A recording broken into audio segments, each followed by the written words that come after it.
Hey, good afternoon, everybody. This is Bill Costanzo, Livestock Guardian Dog Program Specialist for Texas A&M AgriLife Extension. Today we have our Facebook Live Q&A session. This is number 44. And I do want to thank our sponsors, Lone Star Tracking and also Spot On Fence. Please help support these vendors because they support this program and make this program available for you. And so if you have any follow-up questions, please feel free to post those in the comments, and we'll try to get to those today. We may have a little bit of time as well to get to any extra questions if anybody has any for today. So our first question comes from Ryan Francis.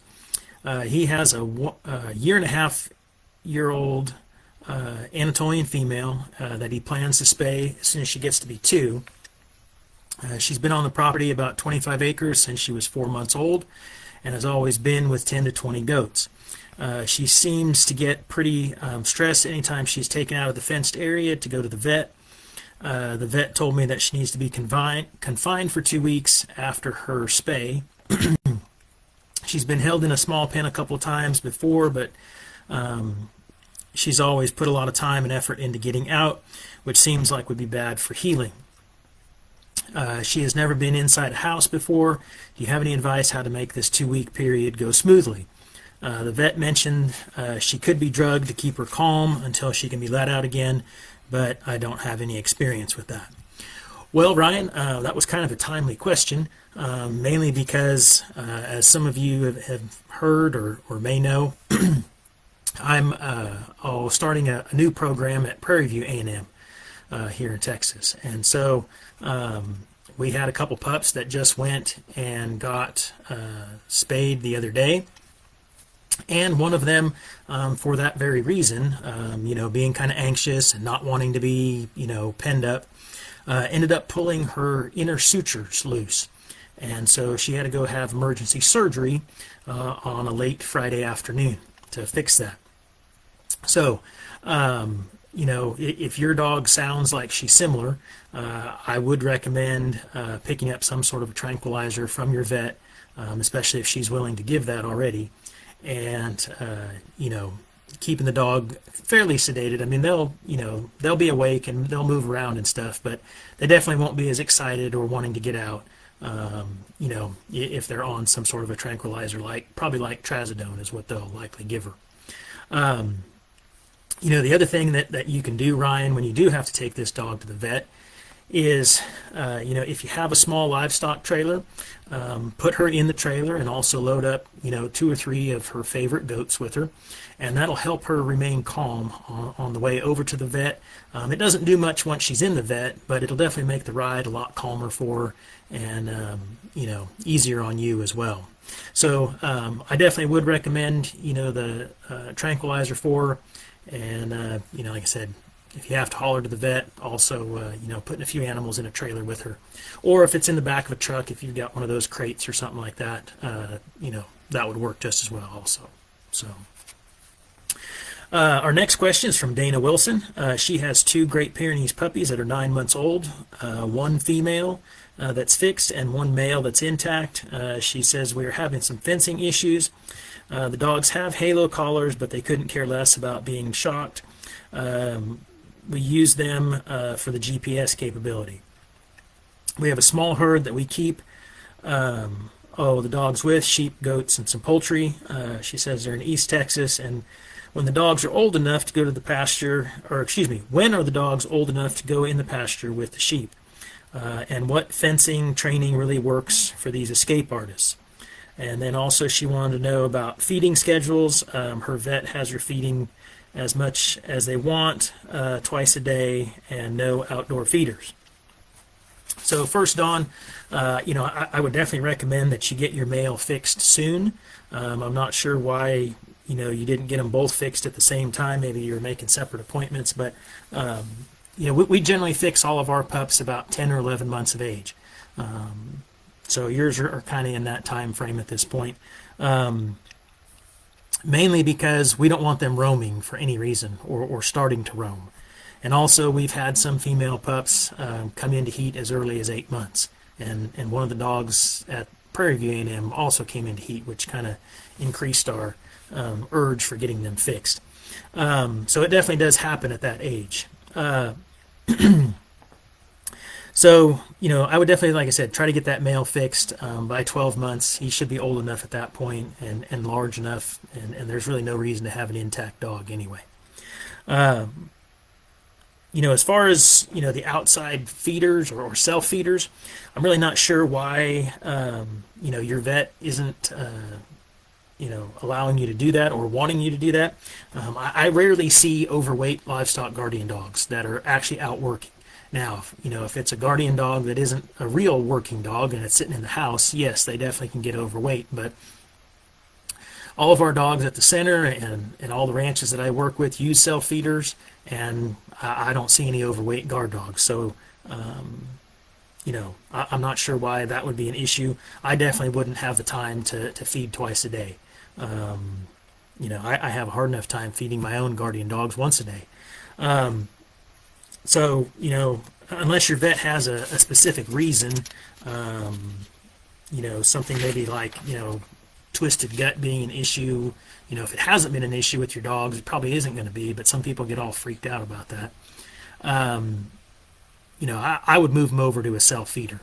The age they are, it might be a little difficult at this point, but I think, with some training on eating out of the self-feeder, you could probably definitely do that. If you're going to continue this twice a day thing, I would try to get them on as much of a 12-hour schedule as possible to kind of keep the meals balanced. And, that's probably the best thing, if you're having kind of a hard time with that, or maybe they're eating more at one time or less, something like that.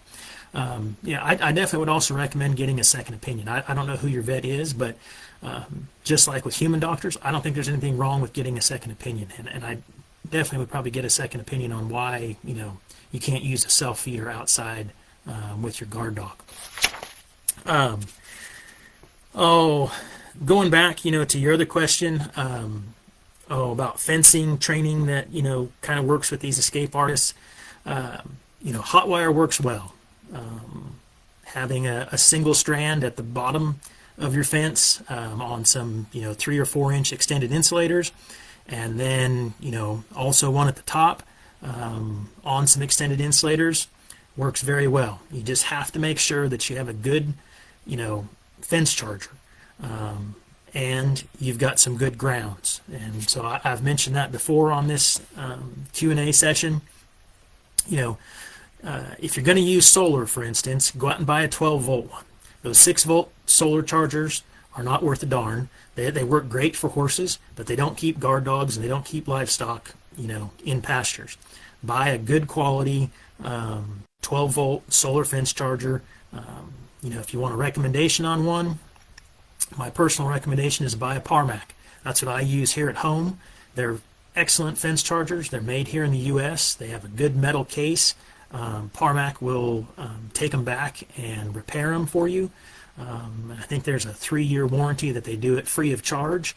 And, after that, it's just whatever pieces might break, which really isn't a whole bunch because it's just some electronics in there. So as long as you don't drop them, they're really carefree for the most part. But those are what I use at home and what I've used for many years, and they're a good quality electric fence charger. The other thing on the electric fence, make sure that you've got some good grounds. You should run at least 3 8-foot copper ground rods, spaced about 10 feet apart, connected in series, so that you get a good ground all year long, no matter what the weather is.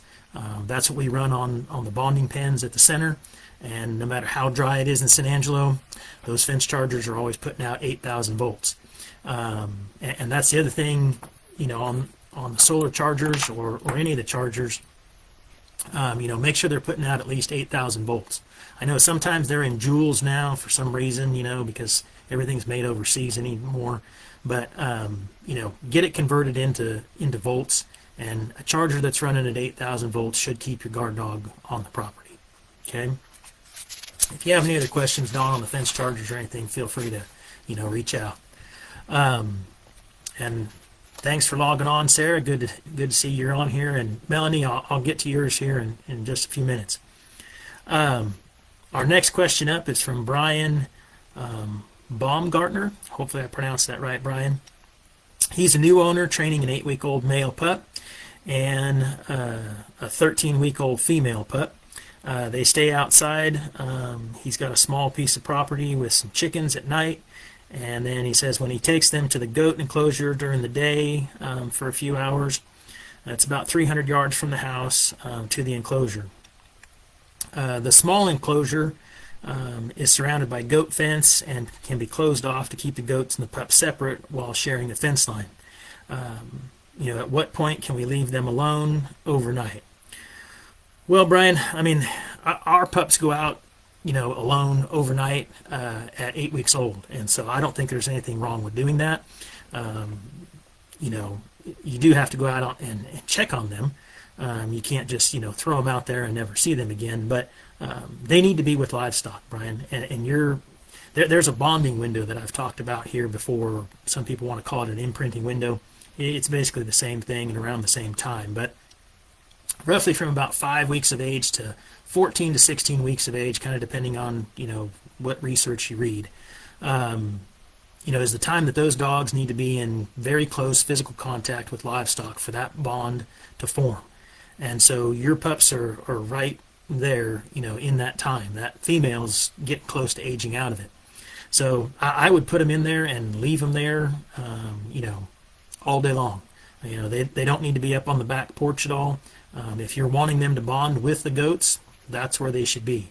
As far as on the poultry side of thing, I would just work with the dogs on the poultry. I'm not really sure if guard dogs actually bond to poultry or if they just kind of grow to accept them in their territories because we, discipline them for chasing chickens or killing chickens or something like that. But if you place them in the pen with the goats now, it should help those puppies learn to be submissive, especially if you've got some, older, maybe some cranky nannies that won't tolerate those puppies playing with them and chewing on them and that kind of thing. So that would be my recommendation, Brian.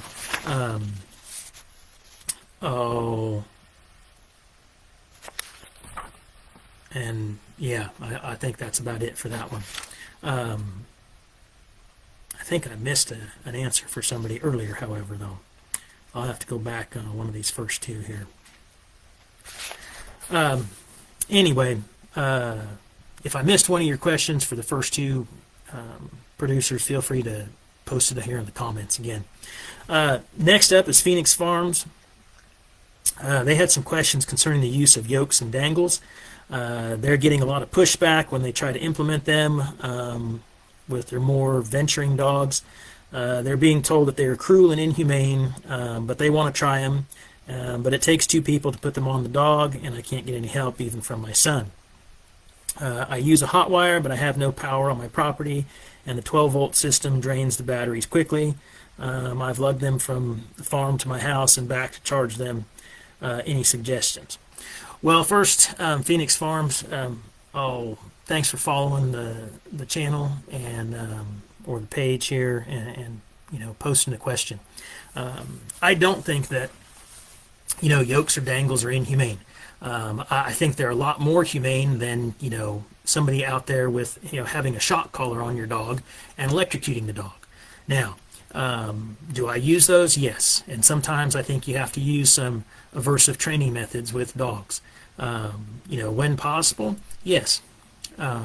Positive reinforcement is always better, but guard dogs can be very stubborn, as I'm sure everybody that's listening here today knows. And so sometimes that requires some aversive training methods. Now, again, I don't really see how having a plastic PVC yoke on a dog's neck is inhumane or cruel. It doesn't stop them from sleeping. It doesn't stop them from doing their daily activities. All it does is stop them from digging out and getting out onto the road and getting hit or getting shot by somebody or poisoned or something like that. And so I think that's a lot more humane, than letting them get out. Not everybody has the money to, put up new fencing, and even if you do, if a guard dog really wants to get out, they're going to climb a fence or they'll dig under a fence. And so things like yokes or dangle sticks prevent that. While I know that, a yoke is a little bit more difficult to put on a dog, with one person, you can definitely attach a dangle stick, Phoenix Farms, to your guard dog and not need a second person. As long as you have the thing put together and pre-sized, it should just clip onto their collar, and it'll prevent them from, catching and biting and chewing on lambs or kids or something like that. It basically just kind of slows them down.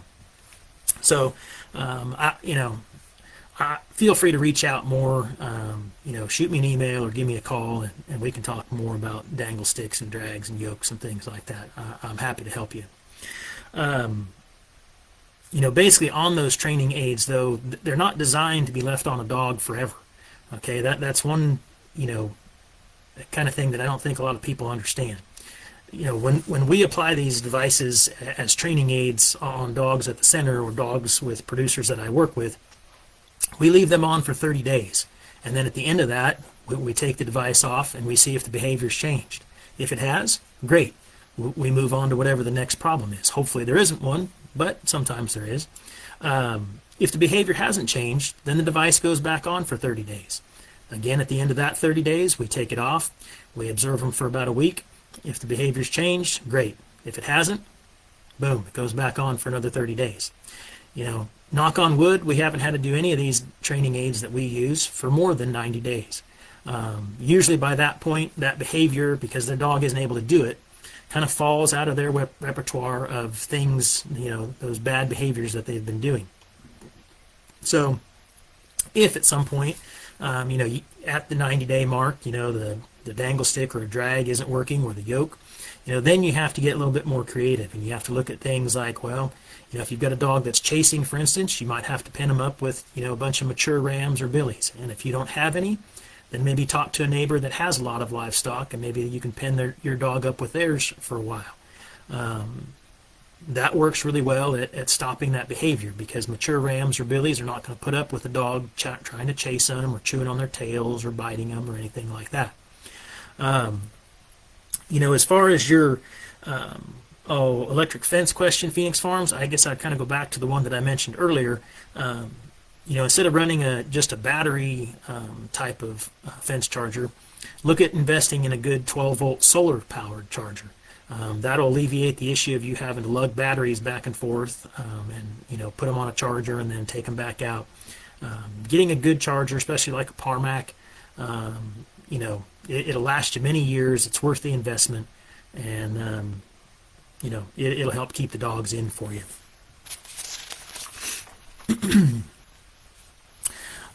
Next question is from Nicole Kondrulik.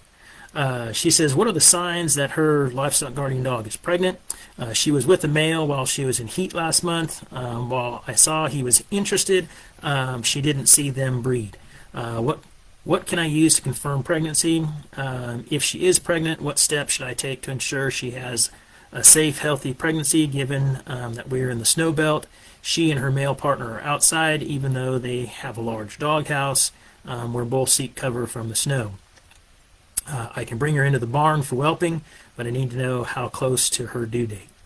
So, Nicole, great question. That isn't one that I've gotten before, and so I appreciate those different questions that come up from producers. So thank you for posting that one. Honestly, the best thing to do is just to take her down to your local vet. Unless you have somebody that, a neighbor or something that has an ultrasound machine and really knows what they're doing with it, the easiest thing is just to make an appointment at your vet, have them run an ultrasound, and they should be able to tell you, one, whether she's pregnant or not, and two, a pretty accurate date, maybe not exactly, but close, to when she might be whelping. It's roughly about 60, maybe 65 days at the most. It kind of depends on the dog and the breed.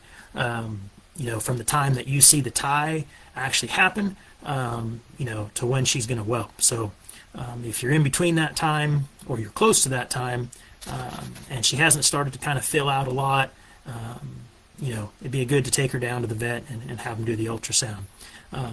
If your vet can't do that, or you don't have a vet in the area or something like that, you'll just start to see her fill out a lot more. And, you're going to see her teats start to swell up.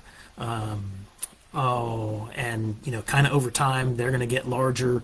And, you'll start being able to feel actual milk sitting, in those duct areas on her belly. And so if you're starting to see that, most likely she's bred. And, whelping is going to be sometime soon. A couple other things, though, as far as on the vet visit. If she is bred, you really need to go down and get some pet tabs. They're like a little vitamin and mineral tablet that you can get.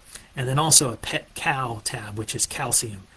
She's probably going to need one pet tab a day, and probably 3 to 4 of those pet cow tabs per day, because you don't want her, robbing all of her calcium in her own bones to give to those puppies. And so it's really important that they have those extra supplements to make sure, she stays healthy after she has the pups. Also, I'd recommend, having lots of old towels, some heat lamps, and, some of that S-Black milk replacer, just in case there's some puppy that, doesn't want to nurse, and some of those little, puppy bottles that kind of come with it. Again, just to make sure that you're covered.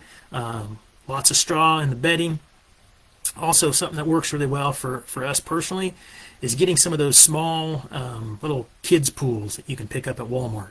I don't know, I think they're about 3 or 4 feet across. They work really well, for that female to whelp in and have the pups in.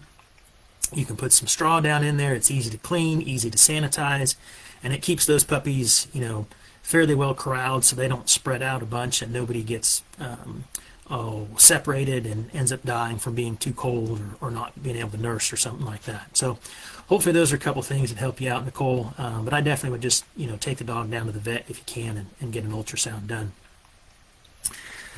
Next question is from Chris Krug. And he has a 16-month-old Anatolian that's completely deaf in one ear. He took the dog to a neurologist when she was about 20 weeks old, and they confirmed that the dog did have hearing loss, and she just wasn't being stubborn. Well, that might be some of it still, Chris.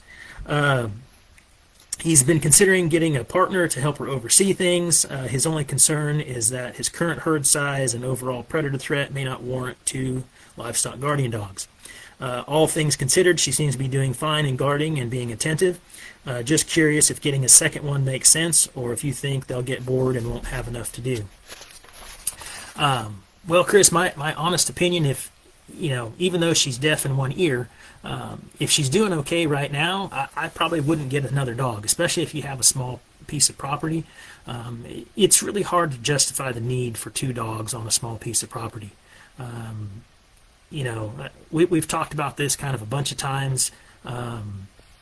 Unless you have large predators, bears, wolves, mountain lions, or you've got lots of packs of like feral dogs running around, or maybe packs of coyotes year round, not just once in a while, there really probably isn't a need for a second dog. And if she's getting along fine, most Anatolians that I've seen are fairly good sized guard dogs and fairly aggressive, and so I wouldn't buy a second dog.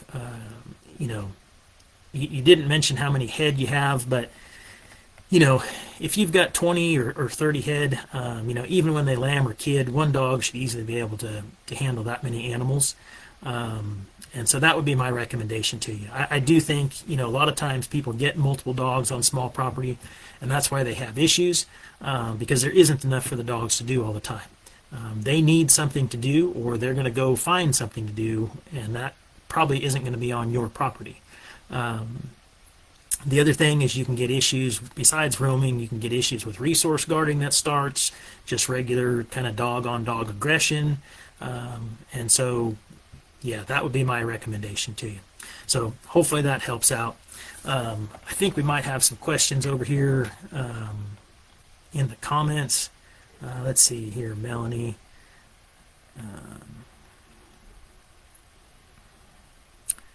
Oh, Melanie, well, I'm glad to hear that the hot wire is working for you. I think I remember your post a while back. Yeah, it definitely will work. You know, if you get 3 8-foot ground rods, you space them 10 feet apart, and you buy a good charger, whether it's a 110 unit or a 12-volt solar unit, they will make all the difference. And a good hot fence will keep guard dogs in. So I'm glad that's working out for you.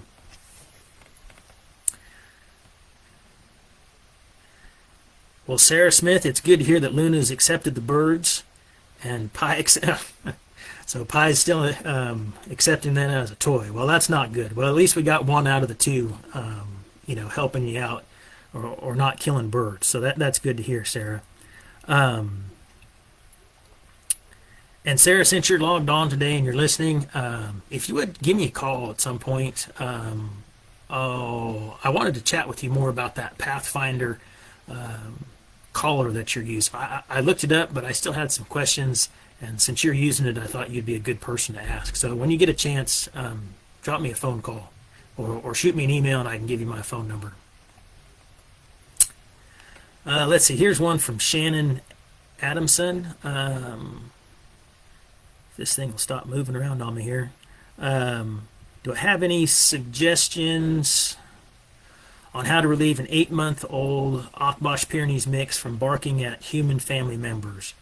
I understand they are apprehensive of humans. Any way to get them to protect them instead of bark? He is showing signs of fearful aggression. We have been using treats, but he is apprehensive of a member of our household. My first guard dog, 13-month-old Marema, and 8-month-old Alpine goats love the specific family member and are not fearful of him. Can we change his opinion of a human for which they seem to be apprehensive? Well, Shannon, I would say, I think you can, yes, over time. There's some reason that this dog, is specifically fearful of this person. So without getting into a whole bunch of things, of specifically that person, it might be something good for you to reach out to me directly on, and we can chat, on the phone more about it. But I do think it is possible, especially if the dog isn't fearful of anybody else. There's something about that person, sometimes maybe they're, I know the other day I went out because it started getting cold enough here for me to wear my black felt hat, and, several of my guard dogs started barking at me because they weren't used to me, with that black hat on right now. So little things like that can often make a dog fearful if they haven't seen that in a while, or if they haven't seen a person that they know wearing something different, and so those things can throw them off and cause some aggression sometimes, or fearfulness from the dogs. Since he's only 8 months old, I think it's a good time to definitely work on that. I think using the positive reinforcement with the treats, maybe having this person go out, depending on how fearful he is of the person, but definitely with you or other family members that he's not afraid of, and just kind of slowly over time trying to introduce him more and more to that person. I know obviously that person can't spend all day with the dog, but as much time that the person can spend with the dog, would be my recommendation. And slowly increase that time, every day. Maybe start off with something as simple as 5 minutes today, and do that for 2 or 3 days, and then increase it to 10 minutes, and then 15 minutes, and until the dog just gets used to that person being out there and being around. And the other thing too is always make sure that the dog isn't separated like from livestock. If the 8-month-old puppy you've got is good with the livestock, bring that person in where that dog is going to be calm in the same area. Don't remove them from a pen or a pasture where they're comfortable. Bring that person in where the dog's going to be comfortable and relaxed as much as possible, and then do that training kind of slowly over time. Shannon, if you need help, I can get a hold of an actual canine behaviorist that we work with, and I can put you in touch with them, and they can probably give you some more specifics on how to do some of that kind of training. The next question is from Michelle Sharp. What age do you recommend spaying your female? We have a brother and a sister. Well, it really kind of depends on the dogs. As I mentioned earlier, in this session, I would definitely get them fixed around 10 or 11 months of age, because we've had at least two now different sets of females come into heat, at 8 months of age, and so you risk the chance of sibling breeding happening. You risk the chance of some random dog coming in and breeding your female, and you risk the chance of that female roaming or starting to roam to go find a mate, which is not a good thing. And those of you that have experienced roaming, that it's extremely difficult to stop, and a lot of times you just can't stop a guard dog from roaming. So that's what I would recommend. If you can wait a little bit longer until about a year, that would be all the better. But I don't think that you need to wait until 2 years old. I know about all the research that's out there on large breed dogs, but none of that was done with livestock guardian dog breeds either. So in my opinion, it's better to get them fixed early, and risk the chance of them not growing maybe to complete full size of the breed, but they don't learn to roam. And a dog that doesn't learn to roam is likely going to stay on the operation. It's going to likely live longer because they're not going to be out roaming and getting hit by cars and things like that. And so that's just our opinion on it. But that's when we would get them fixed.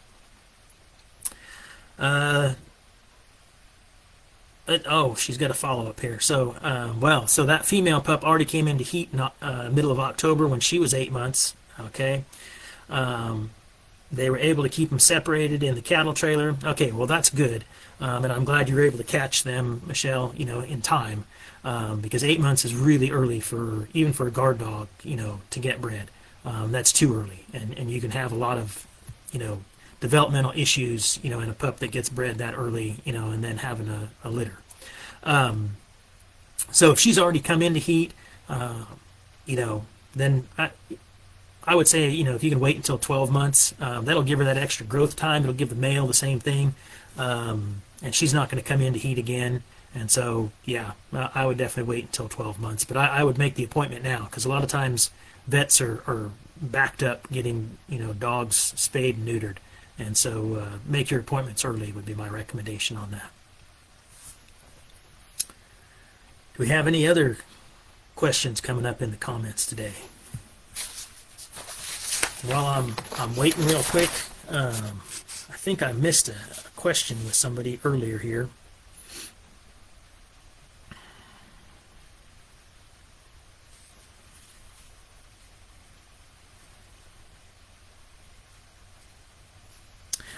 Yes.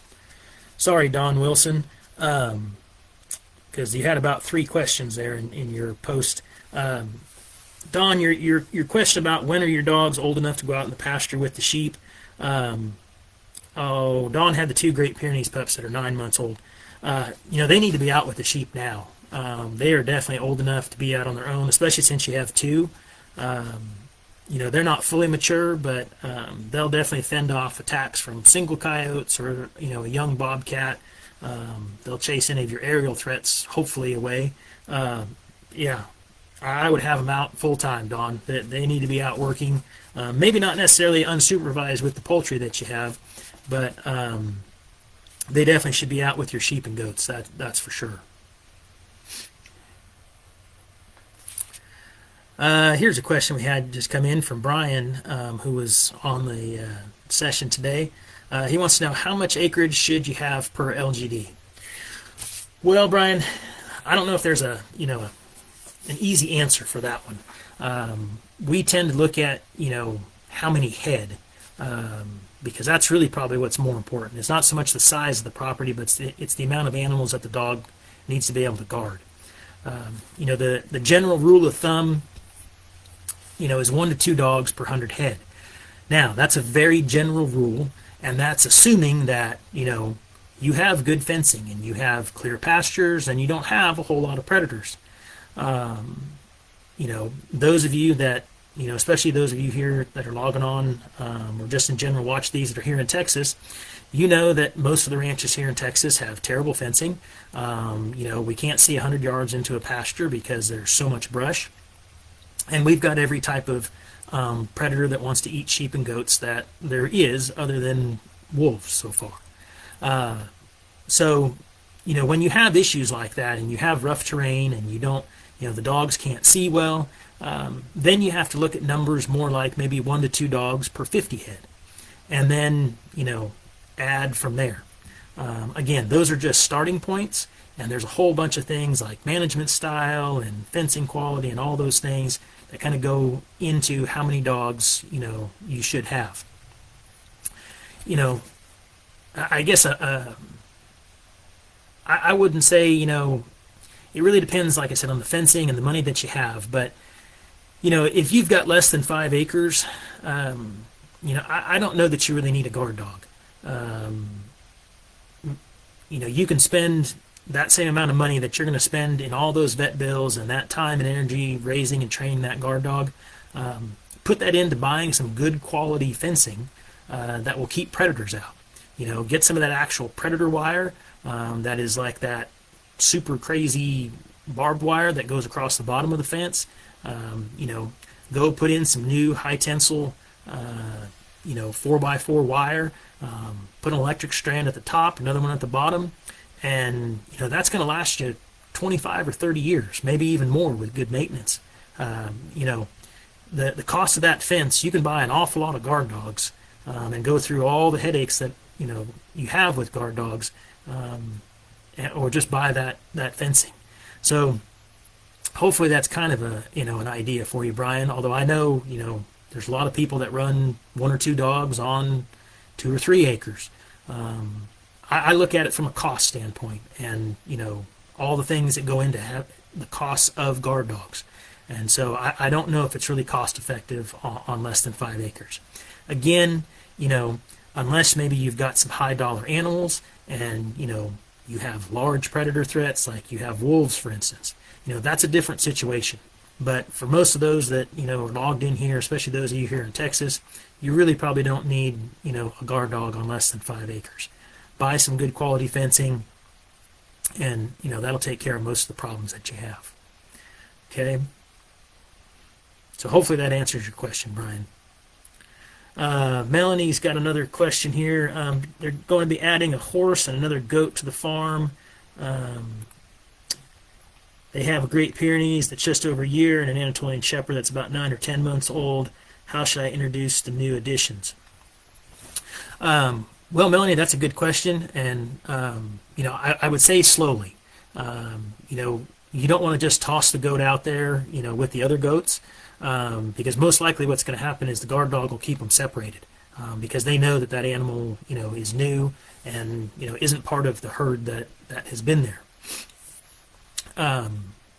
So one, you know, good thing to do would be to take 2 or 3 of the current goats that you have and the new goat and put them into a small pen with that guard dog and leave them in there for 7 to 10 days and let that dog, you know, acclimate to that new animal and you know, kind of rebond to a new animal being there.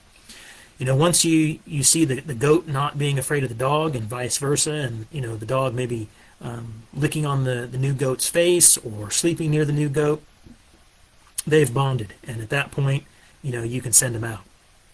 Now, the horse is a little bit different. Hopefully the horse that you're getting is used to, you know, having dogs around them. You know, if not, that's going to be a fun training time for you. But I would definitely have the horse, you know, on a lead, have your guard dog, you know, or both the guard dogs probably, on leashes, and bring them over one at a time. Again, short trainings, you know, 10 or 15 minutes, multiple times a week is a lot better than, you know, an hour once a week type of a thing.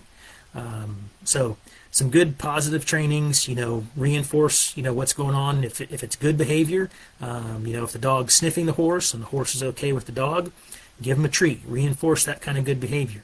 You know, if the dog starts to bark, you know, discipline them for that. You definitely don't want them barking at the horse, because that's going to, you know, make the horse fearful of the guard dogs and cause other problems. You definitely don't want the horse kicking the guard dogs. That can, run up a vet bill pretty quick with broken jaws or legs or hips or something like that. So just take everything slow, Melanie. And like I said, multiple short trainings over a couple weeks, and then gradually, as the dog and the horse get used to each other being tied and on a leash, maybe tie up the horse and just let the guard dog kind of walk around with you as you're brushing the horse or cleaning its feet or something like that. And then eventually, bring them out into into a pen together where they're both just kind of loose. And as long as everything is progressing positively, then kind of continue to the next step. If at any point the horse tries to kick the dog, or the dog growls at the horse or something like that, then I would backtrack to the step before that. Maybe outside of a pen, with the horse tethered, for example, and the dog just walking around. So if you need some more help, feel free to shoot me an email or a Facebook message, Melanie, and I'm happy to help you some more as that training kind of goes along.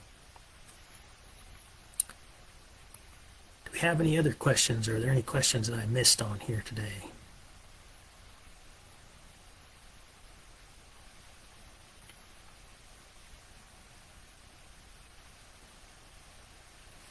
Okay, well, I think that's going to probably wrap us up for today. Again, I do want to, thank our sponsors, Lone Star Tracking. If you're looking for any type of GPS tracking or water tank monitoring or equipment monitoring, tracking, that type of thing, Lone Star Tracking can definitely take care of those needs for you. They don't just do stuff with livestock guardian dogs. Also, Spot On Fence. If you're looking for any type of virtual fence caller, I would definitely encourage you to reach out to Spot On Fence. I've been working with them for a while now, and they've been a great company to work with. So our next Q&A session will be it'll be the second Thursday in January, because the first Thursday is on January 1st, and I'm sure everybody's going to be recovering from New Year's Eve. So it'll be Thursday, January 8th at 3 p.m. and then in February we'll go back to our first Thursday of the month. Also in February we'll have a webinar. I'm still working on the topic, but I was trying to get the Commodore Association to do a workshop, but that doesn't seem like it's going to happen. So I'll see if we can follow up with a different breed for the February webinar. Last up, for those that are planning way in advance, I think it's going to be the 9th annual AgriLife LGD Field Day. Will be on May 1st at the AgriLife Center in San Angelo. It'll run from 8 to 4 as usual. We'll have some workshops. There'll be vendors on site. There'll also be some dog breeders, and we'll have some sort of a ranch tour. So, if you're planning far in advance, May 1st will be that field day again this year. Well, folks, I think that's everything for today. I don't see any more questions come in. I hope everybody has a great Christmas. And for those that liked the LGD Christmas story in my blog from last year, part 2 is posted on the website. If you haven't signed up for the blog, go ahead and drop your email on that form that's on our AgriLife website, and you can get signed up for those blogs and read some of those stories and get updates on what's happening with the bonding projects and things like that. Well, folks, again, thanks for watching. We'll see you next time. Bye-bye.